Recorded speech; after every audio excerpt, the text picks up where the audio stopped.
Olá, sou o professor Gilberto Gomes Garcês, sou graduado em Engenharia Civil e mestre em Administração, com foco em Gestão de Projetos, Internacionalização e Logística.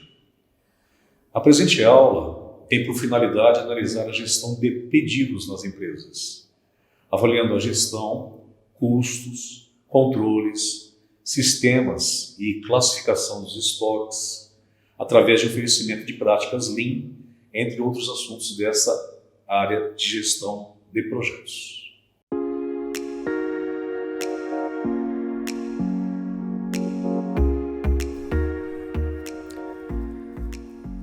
Bom, nessa aula de gestão de projetos, como já comentei na introdução, nós vamos falar a respeito de gestão de pedidos. E ela tem por finalidade analisar a gestão de estoques. A gestão de pedidos é muito mais do que além da gestão de estoques, né?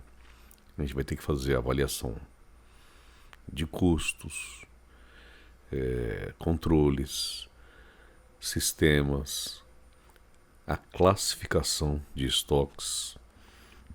Nós temos, por exemplo, materiais convencionais que não necessitam de cuidados especiais, mas nós temos também materiais perecíveis, sensíveis à iluminação,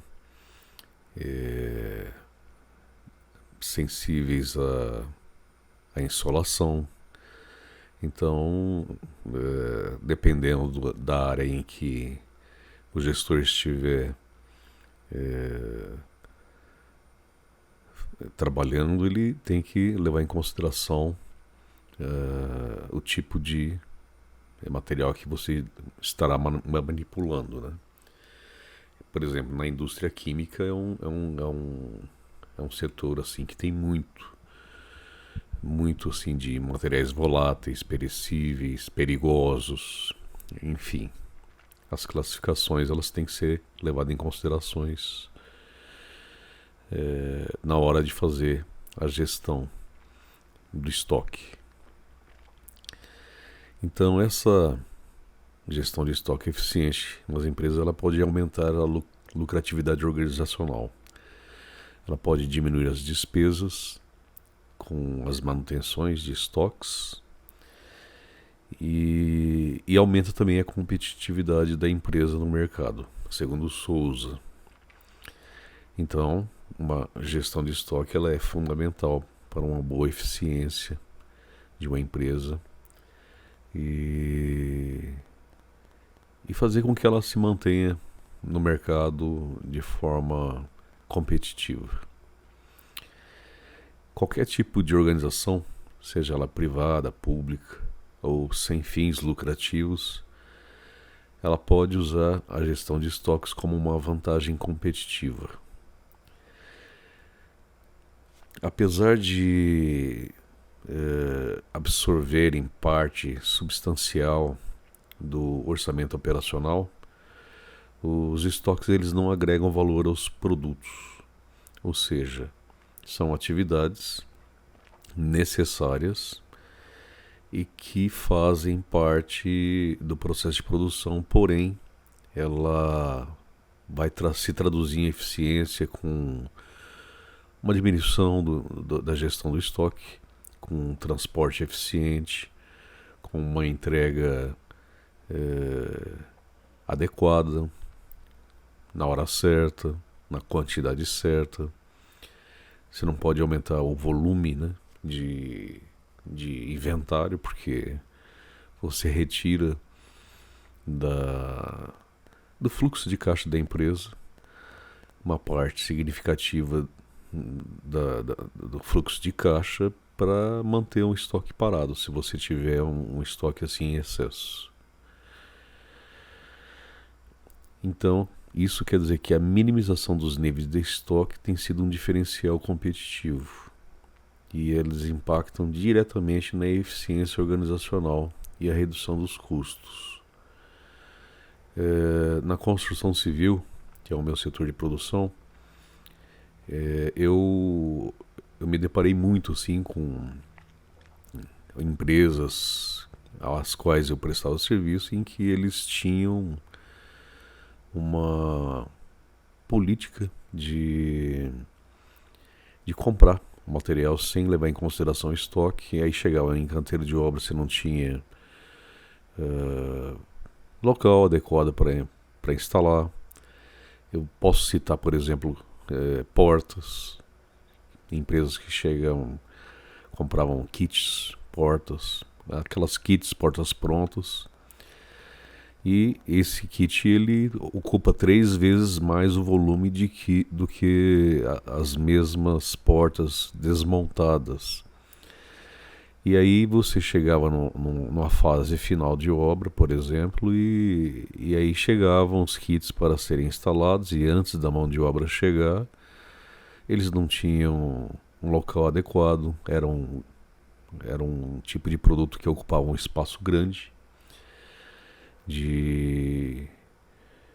dentro do canteiro de obras, e não raramente acontecia de chegar o caminhão, descarregar o material num local qualquer, né? E aí depois desse local ele era de novo deslocado para um lugar onde se determinava a estocagem.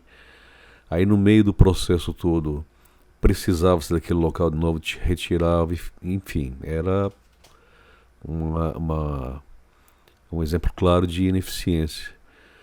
Exatamente porque comprava lá 1000 portas para fazer a instalação e não havia um seccionamento, por exemplo, na entrega, não havia um estabelecimento prévio de local de depósito. Essa manipulação para lá e para cá quebrava muito material. Enfim, a minimização dos estoques, a determinação prévia de locais de estocagem, para evitar essa manipulação, retirada de um local para outro, isso aí gera custos, porque você tem que deslocar mão de obra para fazer esse traslado, né? Então aquele material normalmente não custa mais o valor original, porque ele custa o valor original, mais a mão de obra para descarga, mais a mão de obra para deslocamento para um outro local. Enfim, esses custos eles vão se acrescentando somente para fazer a estocagem de material de um determinado produto. Bom, a gestão de estoques na empresa, como eu já disse, tem um grande fluxo de valor enxuto, e para que seja garantido bom atendimento ao cliente final, sem que haja desperdícios, estoques em excesso ao longo dessa cadeia, você tem que melhorar o resultado organizacional e a lucratividade do projeto. Ou seja, a determinação, como já disse, dos vários tipos de materiais que vão compor a sua gestão de projetos, eles têm que obrigatoriamente ser planejados com antecedência. O estoque ele sempre vai se destacar como um processo para redução de custos, porque além de ser uma parcela relevante desses custos, ele tem um grande impacto sobre o retorno do investimento na gestão de projetos. E a equipe da logística, eles têm também um outro papel, que é o de entregar fluxos de informações para o gestor de projetos, que a gente vai falar mais tarde na gestão das informações. Mas de um modo geral, na logística interna de um projeto, tanto informações de produção como de planejamento, eles têm que circular de forma a melhorar a eficiência na gestão do projeto. As empresas têm que manter sempre um estoque de segurança, a fim de evitar paradas por falta de estoque e garantir a estabilidade da produção. Só que esse estoque de segurança ele tem que ser regulado de acordo com o lead time. O lead time é o tempo em que o gestor do almoxarifado, da logística, do projeto, ele identifica um estoque limite, ele tem índices de consumo diário, e aí vamos supor que um determinado material ele demore 2 dias do pedido até a entrega efetiva, você proceder aos processos de controle de estoque, descarga, 2 dias. Ou seja, você tem que ter esse estoque de segurança de no mínimo 2 dias para que você não interrompa o processo de produção. Então esse estoque de segurança ele tem que ser de no mínimo 2 dias e no máximo vai depender da produção em que o projeto ele se desenvolve.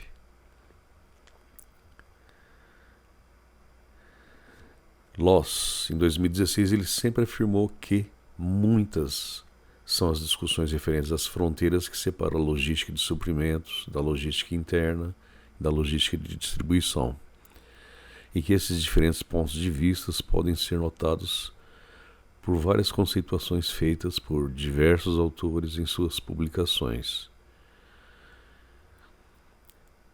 Porém, o escopo da logística de um projeto ele está entre a fronteira da logística de suprimentos, da logística interna de abastecimento de um projeto e da fronteira da logística de abastecimento interna da logística reversa. Ou seja, o projeto ele acontece exatamente entre esse recebimento material pela logística de suprimentos e o retorno de descartes, de entulhos da logística reversa. O escopo, a gestão do escopo do projeto, ele vai ficar representado aqui na figura 1, de um modo simplificado. Vamos pegar uma etapa de serviço e vamos abordar os 6 processos de logística e de abastecimento interno de um projeto, porque a logística é exatamente onde circulam os fluxos de informação relevantes não só para logística como para produção também. Bom, a gente tem o fornecedor, que é a atividade predecessora, né? Que é da logística externa, do supply chain. Eles vão enviar esse material para o projeto. Ali nós temos a gestão de estoque e temos o planejamento e controle da produção. Os dois caminham lado a lado porque a produção ela tem que ter fluxo de informação com o gestor de estoques. Quando chega esse material, a gente treina os nossos colaboradores para que eles façam o recebimento. Aqui no recebimento, nós vamos falar mais tarde, existem alguns procedimentos que deverão ser tomados no sentido de se verificar e fazer a integração desse recebimento com o departamento de compras, com o financeiro, enfim. A gente comenta isso daqui a pouco no item recebimentos. Uma vez conferido, feitas as atividades de recebimento, procede-se o armazenamento. Armazenamento, como eu já devo ter falado, ele deve proceder porque foi feito um preparo antecipado do local de armazenagem e procede-se o armazenamento. A partir daí, com o PCP, faz-se o abastecimento dos materiais na linha de produção, nos endereços a que estão destinados os materiais.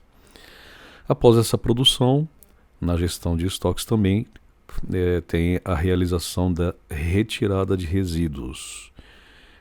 E essa retirada de resíduos, a cada abastecida de novos materiais, já o colaborador dessa atividade já faz também a retirada de resíduos. E o material gerado nessa etapa, ou o subproduto, né, ele vai para a atividade sucessora. E aí ele vira o material da atividade predecessora. E a partir daqui também geram novos entulhos e retirada de resíduos. Aqui a gente vai comentar a respeito de cada uma dessas etapas, né? Então, por exemplo, o planejamento e controle da produção, que é o PCP, ele vai planejar, programar, controlar as atividades da produção. Eles vão entregar os pedidos para a produção através do gestor de logística com os itens certos, na quantidade correta, na qualidade desejada, exatamente no momento que for solicitado. Senão você corre o risco de deixar os colaboradores daquela etapa paralisados por falta de fornecimento de material. Então é importante seguir as estratégias definidas pela produção e pelo gestor do projeto. Apesar de estar relacionado diretamente à produção, essa atividade ela tem muita influência e eficácia nas demais atividades de logística. Uma vez que os materiais que são movimentados nas várias etapas do fluxo logístico e as atividades da produção são consequências do planejamento feito pelo PCP. São conferidos através de fluxos das informações. O recebimento dos materiais você tem que fazer dentro das condições estabelecidas pelo pedido de compras. Você vai fazer a conferência física dos materiais, ver a integridade física dos mesmos, ver se não houve quebras durante o transporte. Você vai fazer a verificação da quantificação dos materiais, se o pedido de compras confere com o material que chegou.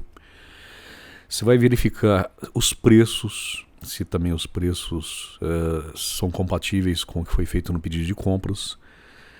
E prazos de entrega. Se houver alguma discrepância, seja qual for, por exemplo, o material chegou com uma característica física de não conformidade, você vai recusar o recebimento daquele material. E o material que falta, você vai fazer o aviso para o departamento de compras que ele tem que ser reposto. E esse departamento de compras ele vai entrar em contato com o fornecedor e fazer com que ele chegue no menor tempo possível. Se tiver também uma quantificação diferente do pedido, mesma coisa, você vai fazer essa integração com o departamento de compras e com o departamento financeiro, porque o departamento financeiro provavelmente vai ter uma previsão de pagamento para um pedido de compra e chegou um diferente. Então você tem que fazer a substituição daquele pedido de compra pela quantificação, pelo valor diferente. E também tem a questão do prazo de entrega. Se tiver algum prazo que extrapole o prazo normal da lead time, vai ter que chegar e entrar em contato com o fornecedor e saber se isso é uma coisa recorrente ou pontual. Todas essas conferências você vai encaminhar para um almoxarifado ou armazenagem, que são previamente determinadas, conforme as características de cada material. Aí você vai proceder aos lançamentos de entrada de mercadorias em sistemas de informação, você vai alimentar os estoques e vai atualizar as etapas e os processos posteriores. Armazenagem. Você vai fazer essa armazenagem de acordo com a tipificação dos materiais. Você vai fazer o recebimento dos fornecedores e provavelmente vai ter um local previamente determinado. E é para esse local que você vai mandar o seu material. Você vai ter que seguir o planejamento organizacional pré-definido de acordo com as estratégias de atendimento de pedidos. Você pode ter material a granel, você pode ter material volátil, material que pode emitir gases, enfim. Cada material, cada tipo de projeto tem normatizações específicas de estocagem e de transporte. Você, a partir do armazenamento, você também vai fazer o abastecimento na linha de produção. Então você vai coletar o material e os insumos dos locais armazenados com os equipamentos corretos para você fazer o abastecimento nas linhas produtivas. A coleta deve basear-se na programação realizada pelo PCP, pelo Planejamento e Controle da Produção. Esse planejamento e controle ele vai ser feito em ambientes cujas etapas elas são coincidentes. Isso você pode fazer uma programação semanal, diária, e é necessário que o gestor da logística ele esteja em consonância com o planejamento e controle da produção. O quarto item é o abastecimento. O abastecimento ele consiste em coletar materiais e insumos dos locais armazenados e fazer o transporte para linhas produtivas. Essa coleta ele deve se basear pelas programações que o gerente de PCP ele vai discutir juntamente com o gerente da gestão de pedidos.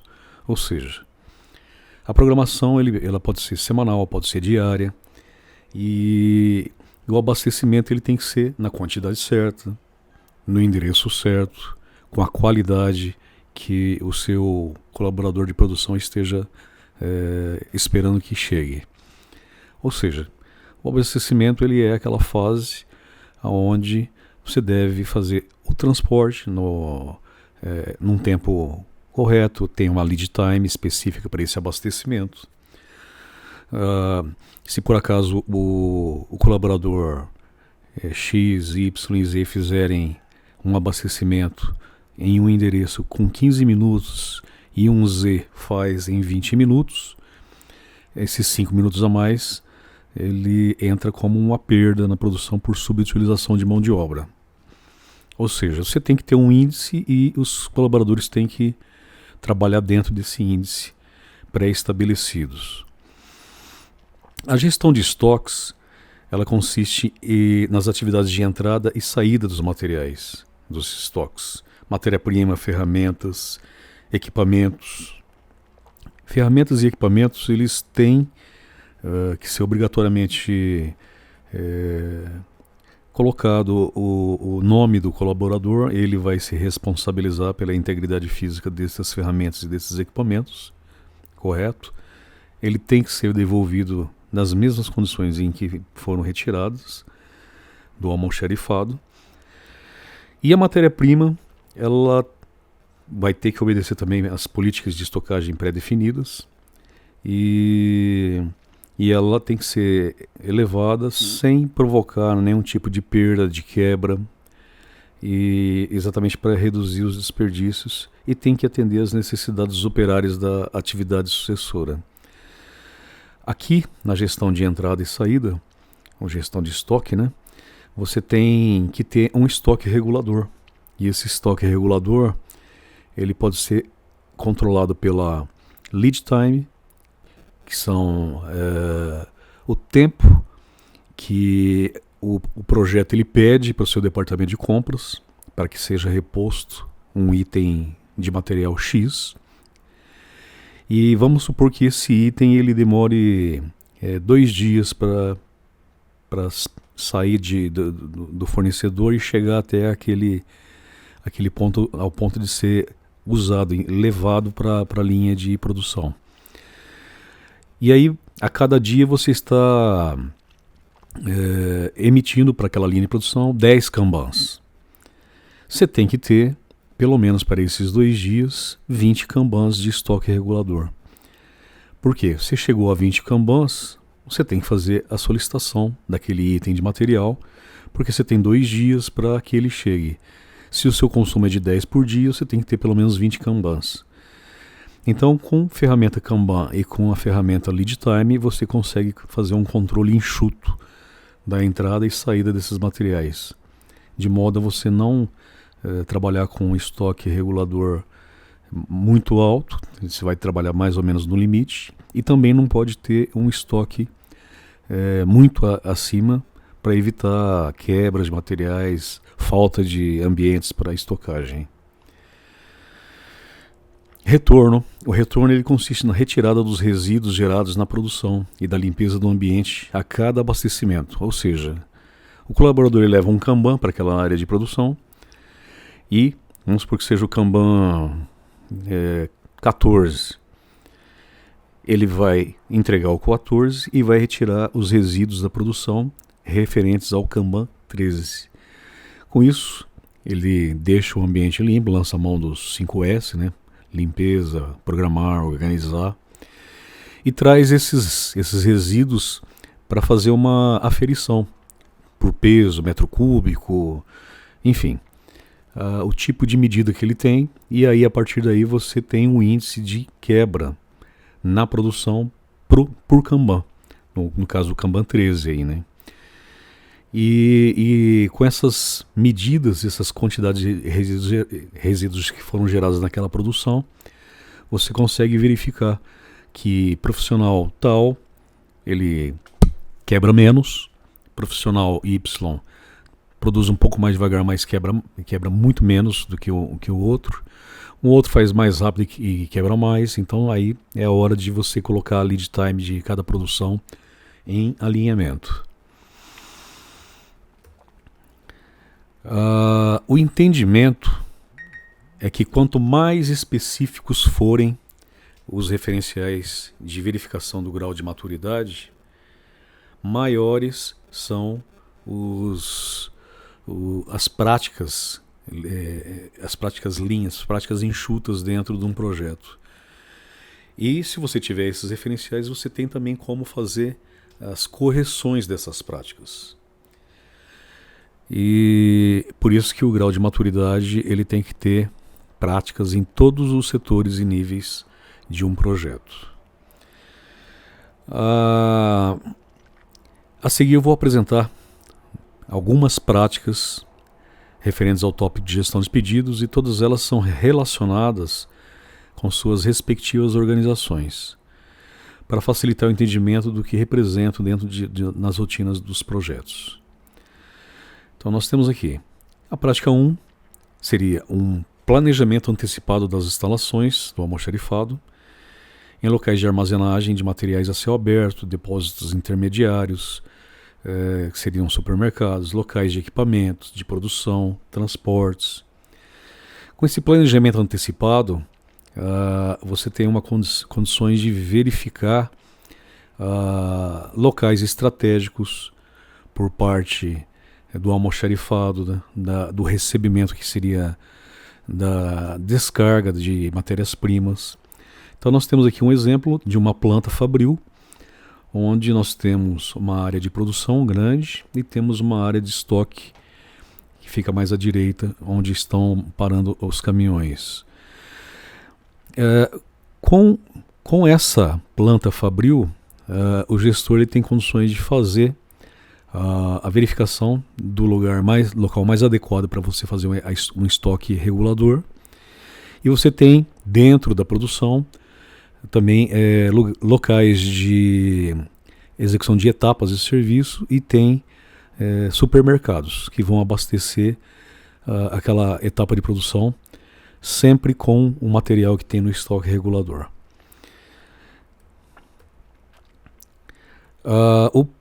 A prática 2, você vai ter que planejar o local de plataformas ou docas para a descarga de materiais de maior frequência ou de maiores volumes de entregas.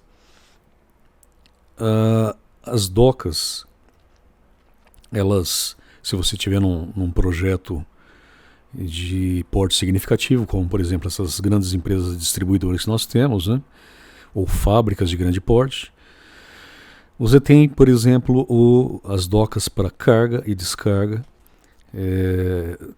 carga das matérias-primas e descarga do seu produto que foi executado. E os funcionários que vão gerir esse local, eles têm que ser muito bem treinados, porque você vai ter funcionários administrativos, funcionários da produção, e eles não devem circular por esses ambientes, pois não têm os treinamentos específicos. A prática 3, você vai ter que planejar se o seu projeto tiver materiais voláteis ou perecíveis, de modo que eles sejam protegidos de intempéries, umidades, ventilação. Por quê? Você tem, por exemplo, vamos supor que você esteja gerindo alguma empresa da área de alimentação. Ali você tem, por exemplo, materiais perecíveis. Nesse caso, existe uma ferramenta chamada FIFO, que é o First In, First Out. O primeiro material que entra tem que ser o primeiro a sair, exatamente para que haja perda por ter passado do prazo de utilização.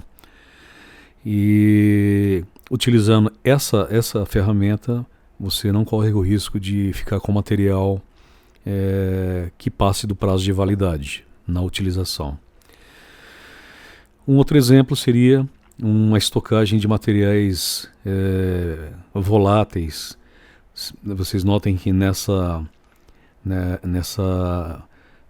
estocagem nós temos um pé direito alto, nós temos vários tambores provavelmente de produtos químicos, onde se algum dele vazar e soltar algum tipo de gás nocivo à saúde, ele automaticamente se expande, tende a subir, né? E você tem uma ventilação adequada e um ambiente controlado. Os funcionários que trabalham em indústria química, eles também têm que ter um treinamento muito específico para fazer o manuseio, o transporte desse tipo de material. A prática 4 você vai fazer o planejamento de acesso de carga e descarga através de portões específicos e separados de outras atividades. Qual que é o objetivo? Você tem a carga e a descarga, e aqui você tem a fábrica com a sua produção. Os funcionários, os colaboradores que trabalham na produção, outros que trabalham em atividades administrativas, eles não devem frequentar o ambiente de carga e descarga, porque os colaboradores dessa área eles são treinados para isso. A possibilidade de acontecer acidente de trabalho por colaboradores que não pertencem à área é muito grande. E como dizia Taishi Ono e o Eiji Toyoda, né? Nada pior do que ter uma linha de produção abaixo da média de produção por acidentes de trabalho, porque você precisa do seu colaborador com a sua integridade física sempre.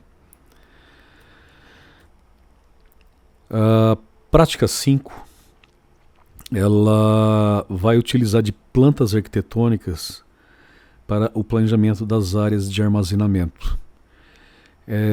Todo projeto você vai ter alguma planta arquitetônica e é onde você como gestor de um projeto vai verificar quais são as áreas de produção, quais são os locais que você vai ter o estoque intermediário, que são os supermercados, e quais são os estoques reguladores da sua indústria.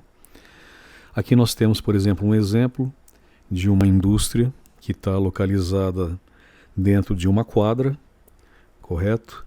Aqui nós temos, por exemplo, a entrada de cargas e descargas por parte de fornecedores.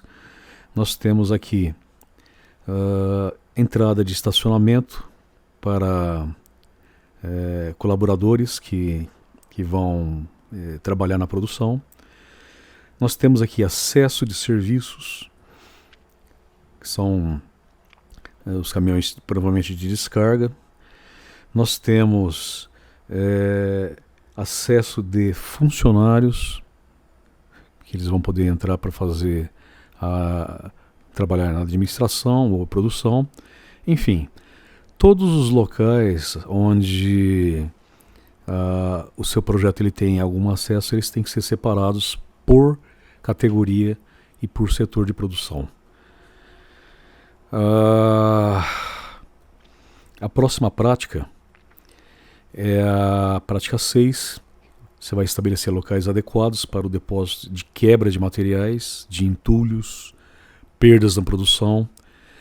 Você vai separar por tipo para uma provável reutilização na logística reversa. O exemplo que nós tomamos aqui é o da construção civil, que é um setor onde produz muitos resíduos. Você tem vidro, você tem metais, plástico, papéis, produtos perigosos que podem causar algum tipo de intoxicação. Exemplos são latas de tinta, são sacos de cimento que tem muito pó, sacos de cal. Os que podem ser reutilizados, eles vão para reciclagem e lá o pessoal dá a destinação adequada.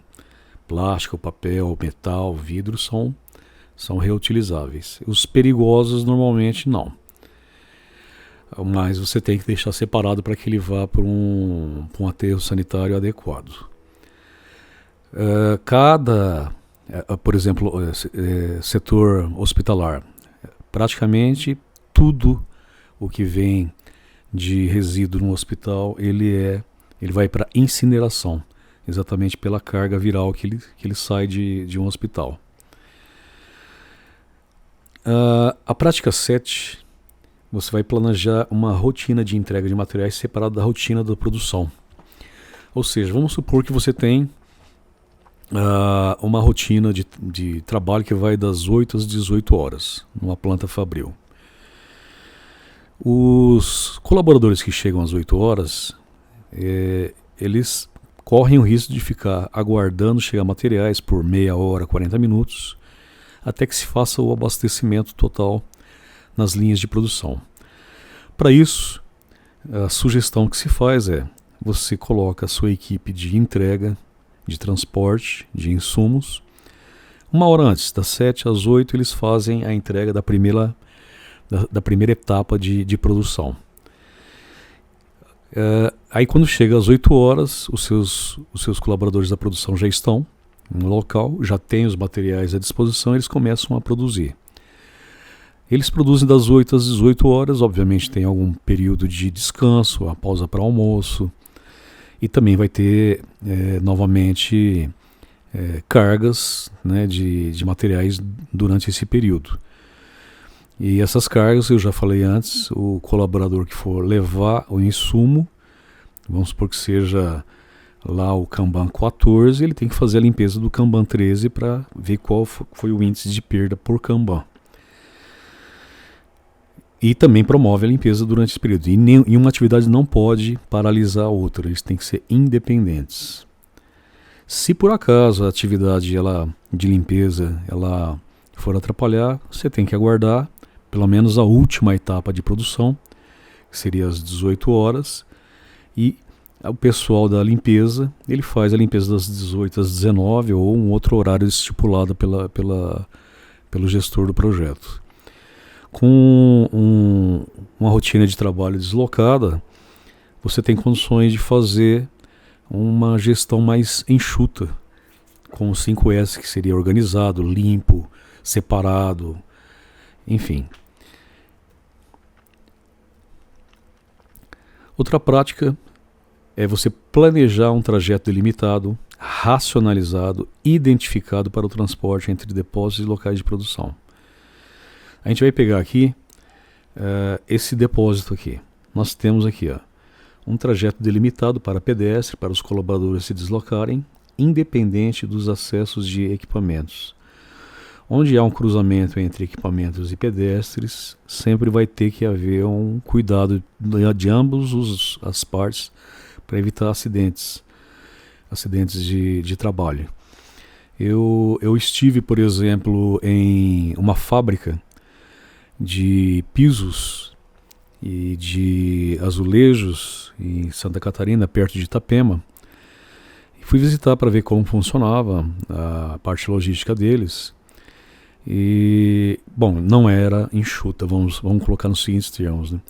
Eles tinham sim docas para carga e descarga de materiais. A descarga seriam mais as argilas específicas para a produção das peças e as cargas eram os materiais prontos. A circulação de paleteiras, essas paleteiras mecânicas, né, motorizadas, eu vi colaboradores fazendo utilização em alta velocidade. Eu vi pessoas que não pertenciam ao setor de carga perambulando pelo circuito. A possibilidade de acontecer acidente era muito grande. E eles têm um estoque absurdo de material a céu aberto, que vai de encontro com o Lean Production que nós divulgamos hoje. Tentamos fazer um contato com o gerente daquela planta, mas não obtivemos sucesso na entrega de uma implantação Lean. Mas fica o registro que existe um campo enorme para se implantar um Lean Production em quaisquer que sejam as áreas de produção. A próxima prática, que é a prática 9, nós temos que colocar dentro de um planejamento a divisão por endereços e para as entregas sistemáticas dentro de um processo de fabricação. No exemplo que nós estamos tomando aqui, é uma empresa voltada para tecelagem e roupas, enfim. Então nós temos, por exemplo, na primeira planta, que é o deslocamento entre a sala de modelagem e o almoxarifado de tecidos. Então a gente pega e delimita qual é o trajeto que os colaboradores farão para deslocamento desse material. No segundo, nós temos o deslocamento entre a sala de modelagem e a de coleta de retalhos. Ou seja, os retalhos que são gerados dentro desse processo de modelagem, ele vai para um destino específico. Também tem a delimitação do trajeto desse deslocamento de retalhos desse processo. Numa outra planta, nós temos o deslocamento entre a sala de modelagem e a plotagem, e que também tem o seu deslocamento, está certo? E a plotagem, vocês sabem que hoje em dia os cortes feitos nesses panos são todos feitos através de plotters. E finalmente nós temos aqui um deslocamento entre a pilotadeira e a sala de modelista. Ou seja, na hora que está tudo certinho ali, eles mandam para as colaboradoras que mexem na montagem do tecido. Então vocês veem que todos esses deslocamentos eles têm que ter um planejamento antecipado. Senão vira aquela coisa desorganizada, né? As pessoas elas saem, vão para onde não lhe convém e aí provocam algum tipo de perda ou algum tipo de deslocamento ineficiente por utilizar um percurso diferente do planejado. A próxima prática, os depósitos devem ser devidamente ventilados, iluminados, de modo a não provocar nenhum tipo de dubiedade na hora de você pegar algum tipo de material. Então nós temos aqui um exemplo de uma empresa, provavelmente uma distribuidora de eletrodomésticos, e nós temos aqui à esquerda geladeiras, enfim. Então vocês veem que o deslocamento ele é bastante tranquilo, eficiente, um ambiente limpo, a iluminação está perfeita, a ventilação provavelmente ela está adequada também. E nós temos mais as considerações finais em relação a esse a essa aula, né? Que nós temos que destacar que todos esses exemplos citados eles servem apenas como uma referência para um projeto, pois vocês, como gestores de projetos, podem ir para as atividades mais variadas possíveis. E as especificidades dos meios de produção são enormes, então vocês têm que se adequar às normas de procedimento da área às quais vocês vão estar atuando. Então, como eu coloquei alguns exemplos de alguns setores de produção distintos, vocês podem ter uma noção da amplitude dessas práticas. Seja aonde for que os senhores forem atuar, vocês têm que se adequar às práticas da área do setor de produção às quais vocês estão atuando. Normas de estocagem, transporte de cada setor de produção são variáveis e específicas e têm que ser respeitadas. Daí vocês têm uma literatura enorme para que vocês pesquisem e busquem as especificidades de onde vocês estão atuando. Então, a capacitação dos agentes logísticos deve seguir a normatização e os parâmetros do projeto de acordo com o setor de produção que vocês tiverem, correto? Então, capacitação e buscar informações é o que vocês devem fazer nas suas vidas profissionais. Nós temos aqui as referências bibliográficas, né? E eu espero que vocês tenham gostado dessa aula e nos vemos em outras. Nessa aula foram colocados exemplos de alguns setores da produção muito distintos, exatamente para que você tenha a noção de que as normas de estocagem, transporte e de cada setor da produção têm que ser respeitadas. E a capacitação dos agentes de logística devem seguir os parâmetros do projeto que você está fazendo a gestão.